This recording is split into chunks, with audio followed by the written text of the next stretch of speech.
بسم الله الرحمن الرحيم. اللهم صل وسلم وبارك عليك يا حبيبي يا رسول الله. النهارده عمر اليوم 21.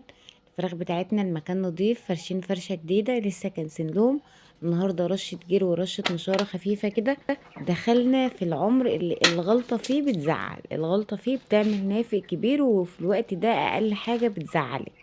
ففي الفيديو بتاع النهارده اقولك على شويه نصايح كده اتبعيها. الاول نشوف الاضافات اللي هنضيفها على العلف. انا مستعمله 2 كيلو من العلف الوسط، وطبعا بقالي يومين ما بنزلش للفراخ بصل، فضفت كميه بصل كده، يعني بصلايه كبيره مقطعاها ناعم.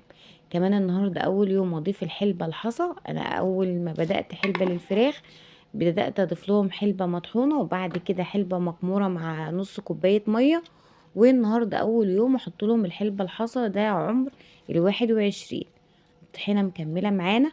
طبعا في اضافات بغيبها شوية عن الفراخ عشان لما اضيفها تاني والفراخ بتحبها تهجم على العلف يا بنات، زي العسل النهارده مش هضيفه، والبصل بعد ما الفراخ متعودة عليه جدا منعته يومين.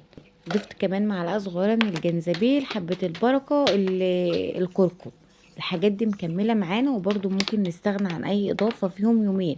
الجنزبيل ببدل مع القرفة والجنزبيل، ممكن مرة في الأسبوع أو مرتين أنزل بربع معلقة شطة لما بلاقي الجو برد. ولما بنزل بالشطة بنزل بالزبادي. إيه حبيبتي اللي بتسأل أضيف هريسة الشطة في عمر ال17 يوم؟ لا طبعا ما تضيفيش هريسة شطة عمر 17 يوم. هريسة الشطة ممكن استعملها بعد عمر ال30 يوم، ويكون معاها الزبادي على المية، بحيث ما نعملش إجهاد عند الفراخ في العمر ده، وكمان نضر الكبد. طبعا كل الاضافات بتاعت النهارده ممتازه جدا، سواء الحلبة زي ما متفقين فتح شاي وبتساعد على زياده الوزن وبتقوي الجسم، خصوصا للفراخ اللي لسه بتبني نفسها.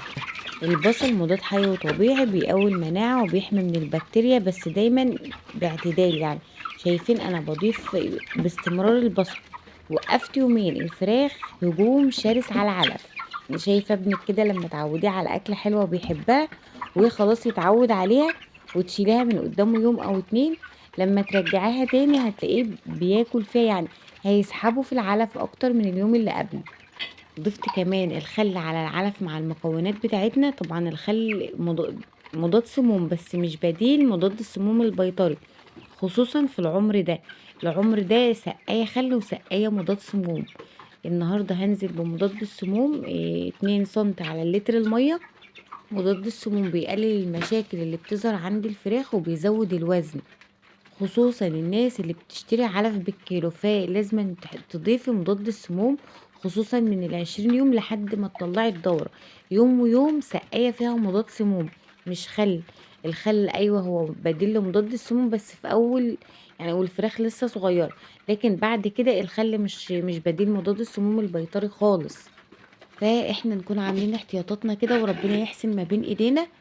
احنا مطلعين دورة بدون اي علاجات، زي ما قلت لكم اساسي معانا التحصينات ومضاد السموم. الحاجتين دول بس اللي بشتريهم من الصيدلية البيطرية، وبعد كده كله بالاعشاب. انا بنزل معاكم الفراخ يوم بيوم. الاوزان ما شاء الله مفيش مشاكل تنفسية ولا معوية، مفيش اسهالات.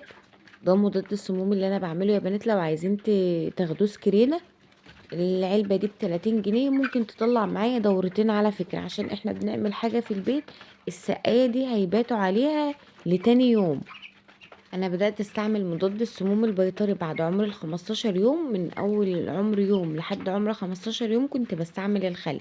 الوقت بقيت بستعمل الخل على العلف ومضاد السموم في المية يوم ويوم. وبعمل خلطات اساسي فيها الخل، زي وصفة الثوم والبنجر والبصل والليمون معاهم خل، او خل وعسل اسود وليمون.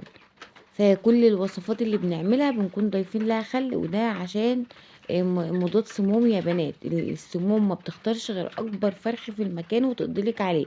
الموت المفاجئ ده بيكون زيادة سموم، ودي بتيجي من انواع العلف. كمان الناس اللي دايما بقولكوا اللي بتشتري العلف بالكيلو، فاساسي يكون معاك مضاد السموم. واللي بيشتري من شركة بالشكارة ما يغيرش الشركة دي، يعني لو العلفة ما عجبتكيش المرة دي خلاص انت لازم هتكملي تغيري الشركة في الدورة التانية بأمر الله. الفراخ دنيتها تمام اللهم بارك، ما فيش مشاكل معوية ولا تنفسية. إيه، سحبها في العلف ممتاز جدا. حبيبتي اللي بتقولي بدأتي تجوعي امتى؟ احنا الفيديوهات مترقمة، احنا بدأنا نجوع من اليوم العاشر، بدأنا بنص ساعة لحد ما وصلنا ساعتين. وانا الفترة دي كمان يعني من عمر ال 18 يوم ولحد نهاية الدورة هجوع الساعتين، مش مرة واحدة. يعني ممكن اجوع الساعتين. كده كده انت بتصحي الصبح بتلاقي الفراخ جعانة وعطشانة، المية والعلف بيكونوا خلصانين، رغم ان انا بنزل للفراخ بتاعتي الساعة 12 والساعة 1، فبيكونوا جعانين برضو الصبح، بيكونوا مخلصين على العلف والمية. ما بضيفش كمية علف كبيرة بحيث ان هي تخلص ويفضلوا حتى ولو نص ساعة، نص ساعة بدون اي علف. انت لما هتيجي تضيفي علف تاني فهيبقى فيه هجوم على العلف زي ما انتم شايفين كده. حاولي ان الاكل ما يبقاش بكميات كبير. جوعي الفراخ كل ساعتين 3 ساعة. شيلي العلافات من قدامهم خالص. الوصفات او الخلطات اللي بنعملها مرة واحدة في اليوم، مش طول اليوم. لازم تريحي الفراخ ويستفيدوا من الخلطة اللي انت عاملاها. يعني انا لو بعمل الخلطة الصبح، فالصبح تاني يوم ممكن انزل خلطة.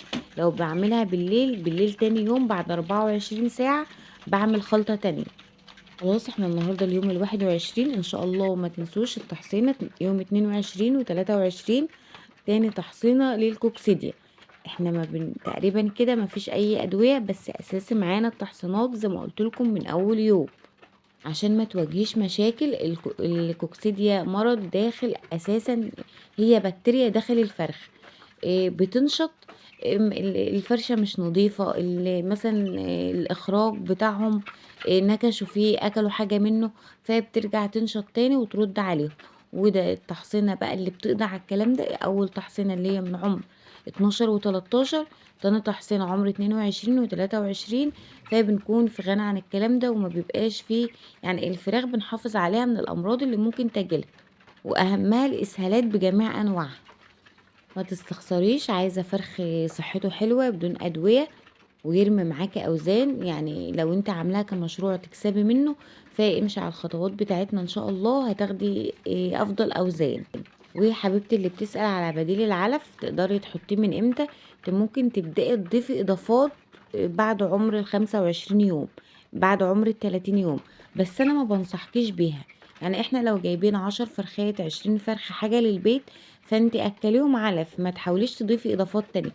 انا ما بفضلش الاضافات الكتير للفراخ البيضاء خصوصا. اكلي الفرخ علف، هتاخدي منه اوزان حلوة في وقت قليل. يعني انت بدل ما تطلعي الدورة على 40 و45 يوم، لا انت ممكن تطلعيها على 30 و35 يوم، فده بيكون افضل واوفر. دورة تكون قريبة وسريعة، ودورة ناجحة ترمي معاكي أوزان. احنا بنستعمل تدفئة، خلي بالكم بالمكان. لما الدورة نهايتها تبقى 30 أو 35 يوم، بتهيألي أفضل بكتير وأوفر بكتير من 40 و45 يوم. فانت ما تستخسريش في العلف. يعني الفرخ ما بياكلش كتير، اللي انت هتوفريه بالإضافات هتاخديه وقت أطول. فلو حسبتيها صح هيبقى العلف بالنسبة لك أوفر وأضمن، وهيديكي دورة قريبة وناجحة وأوزان ممتازة. وزي ما بقول لكم دايما اهتموا بالتهوية والتدفئة والنظافة، هتاخدي دورة قريبة وممتازة وناجحة بأمر الله. الفراخ جوعيها، قلنا لكم أسرار المزارع. الوصفات اللي بنضيفها تكون بكميات بسيطة. يعني أنا ضايفة المعلقة اللي بستعملها معلقة الشاي الصغيرة يا بنات. ودايما نحرم الفراخ كده من مكون هما بيحبوه، عشان لما تيجي تضيفيه تاني على العلف يبقى فيه هجوم على العلف زي ما شايفين بالشكل ده. الفرخ خلاص اكل بيقعد على الارض، لازم ان الفرشه بتاعته تكون نظيفه. الريحه بتاع الفرشه خلي بالكم بتتسبب في امراض كتير، واهمها تلاقي الفرخ عينيه حمرا كده، فيها رغاوي، فيها ميه، فده بيكون بسبب الريحه بتاعه الفرشه وعدم نظافه. كل يوم معلقه خل لتر الميه بتخلي الفراخ لحمها ابيض وجميل. مضاد السموم يوم ويوم بيمنع من الموت المفاجئ. السموم ما بتجيش غير اكبر فرخ في المكان، ودي حاجة بتزعلنا كلنا. جواع الفراخ، تجويع الفراخ بينظف معدة الفرخ وبيسحبه في العلف. التهوية والتدفئة والنظافة اساس التسمين. المكونات الأساسية معانا من عمر ال20 يوم لحد ما نطلع الدورة: الخميرة والحلبة والبصل والعسل الأسود، دول أساس التسمين.